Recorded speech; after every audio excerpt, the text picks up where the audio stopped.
Hello everyone, welcome back to the fifth episode of YTT Talks, which is Yesterday, Today and Tomorrow Talks. Today we have Professor Kedar sir with us. Thank you so much sir for your time. You're welcome. Now, what is internet? The internet is the wider network that allows computer networks around the world run by companies, government, universities and other organizations to talk to one another.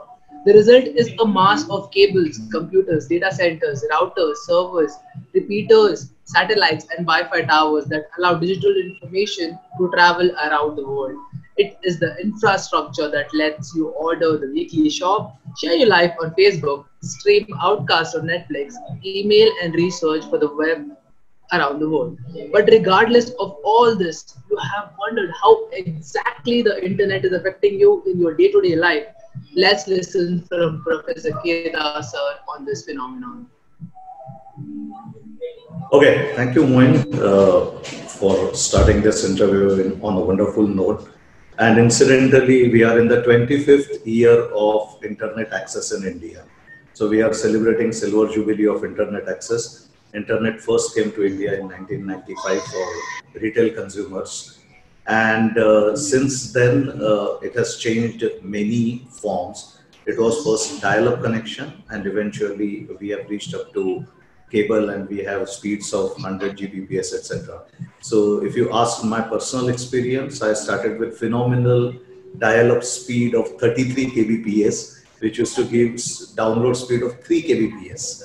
Okay, so things have changed a lot from image access. The websites are also extremely interactive. The marketing has definitely shifted from mass marketing to individualized marketing because of advent of internet. We are getting personalized advertisements. Somewhere this internet is affecting the personal interpersonal interaction because we are more present in virtual world rather than in the real world. In the real world, we have 4 friends, and on Facebook we have 4,000. That is the way personally it is changing us. And as far as access to marketing information or access to different kinds of brands and purchasing of different products is concerned, things have become very easy because at the click of the button, you can order things. At the click of the button, you can make the payments. A lot of credits are available, credit cards are available, the security is many folds, secured payment gateways are available. So I think the marketing world has been blessed because of the advent of internet, and personally, somewhere we are turning into a machine. That's what I would say. Thank you so much, sir. Thank you so much. That was so informative for all of us, definitely. So, thank you so much for those inputs. So, sir, as you are pursuing your PhD on influence of internet personality, what do you think that how coming into the internet world affects a personality in an individual level? Actually, it has been present for a while. The actual micro topic of my PhD is parasocial interaction. Parasocial interaction is the kind of relationship that we develop with personality which is inside the screen.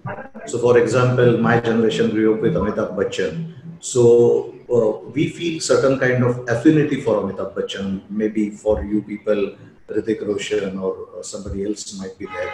So, we develop some kind of affinity, some kind of friendship. Like, for example, quickly I can tell you, my favorite singer is Kishore Kumar. So whenever I'm discussing Kishore Kumar with my friends, I never say aap karke Kishore Kumar. I just say Kishore, or I just say bhai. That way we refer to Kishore Kumar. Okay. So basically, this parasocial interaction is increasing day by day. The individual interaction is reducing, and because of this parasocial interaction, and because we are hooked onto internet most of the time, and since YouTube is one platform which is free, and there is a lot of user generated content which is being telecasted on YouTube, and there's bloggers, beauty bloggers, or people like Bhuvan Bam, they are coming up with a lot of videos on internet, and they are influencing our day-to-day lives. Because if you have seen Bhuvan Bam's video, there is always some or the other brand he is marketing through his videos. And considering that he has got plus 70 million subscribers, 70 million people are automatically getting exposed. So when you're releasing an advertisement in the newspaper, you exactly don't know how many people are going to get exposed or what is going to be the reach of your advertisement in the advertising jargon. But when you are releasing your advertisement or you are placing your brand in this type of videos, you definitely know that number of subscribers is the number you are reaching up to for sure. That is for sure. So this is it, that parasocial interaction is developing, and definitely this influencer influencing. I can give you one more example of white goods. For example, dishwashers. If you want to buy a dishwasher, rather than going on a website of Siemens, you would prefer to go to YouTube to find out whether Siemens dishwasher is capable of washing Indian tadka wala kadai or not. And you will refer to internet for user generated content. And if you, once you are satisfied that it does that job beautifully, then only you would want to go for purchase of Siemens dishwasher. That is what I feel. Thank you so much. So I would also want to know that due to the ongoing pandemic, we see even the smallest of business shifting from physical to digital area, right? So what influenced them to do so, and how do you think the brands are changing their way of marketing? See, first of all, nobody is influencing. It is kind of force of nature, you can say, that we are all confined to home. So there is no other option for businesses than to go digital and to sell their products digitally. That is the only alternative which is remaining in this kind of situation for these businesses. That is part one of your question. And part two of your question. So I would say that the brands which are established in the market or the products which are need-based will be greatly benefited. For example, you are going to require surf to wash your clothes. You are going to require Vim to clean your utensils. So those type of products will be greatly benefited because those are repeat purchase goods. You are not thinking much before buying those goods. Your decision is already made.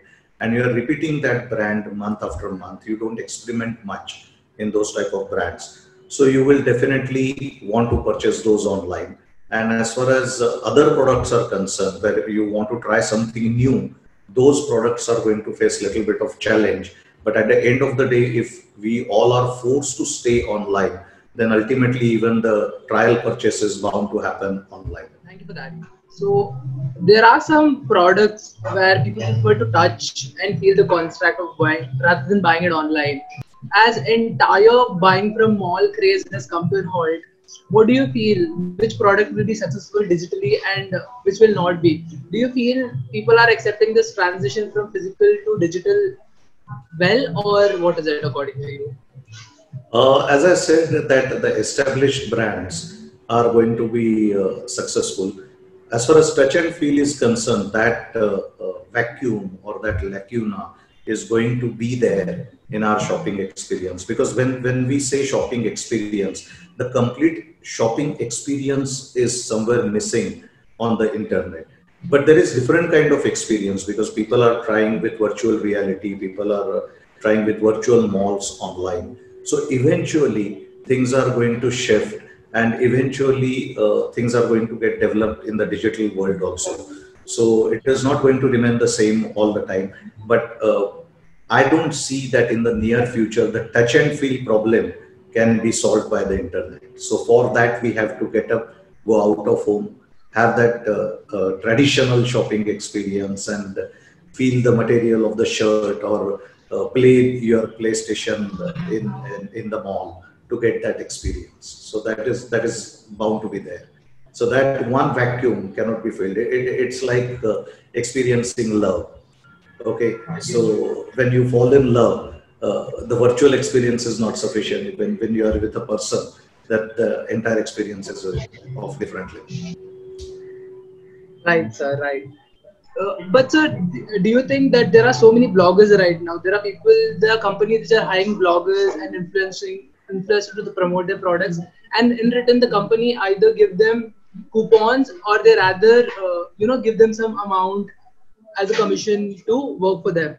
Do you think these influencers do have an impact? And what do you think in future? How will the impact of influencers be on the purchase decision of the consumer?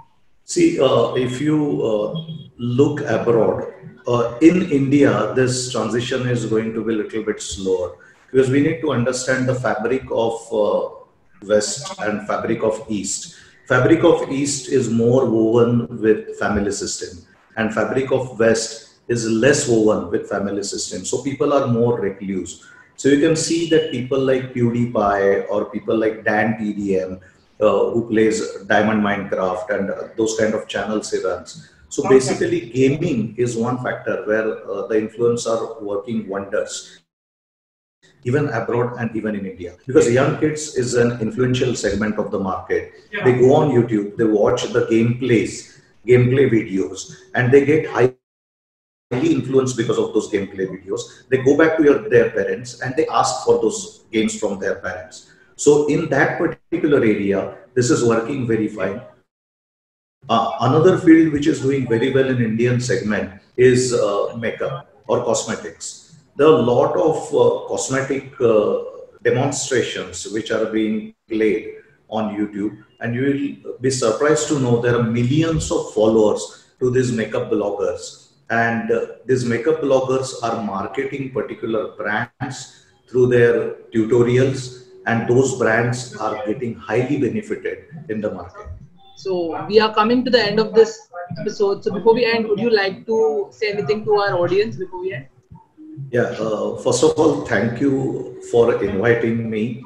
Thank you, your entire team. Thank you, Professor Mayank, for having me on this program. I really enjoyed answering all these questions. It was like sharing something which was in my heart. So I thoroughly enjoyed sharing this. And one thing I would really say that how much ever we live in virtual world, there is no beating or no competition to having a cup of chai with your friend on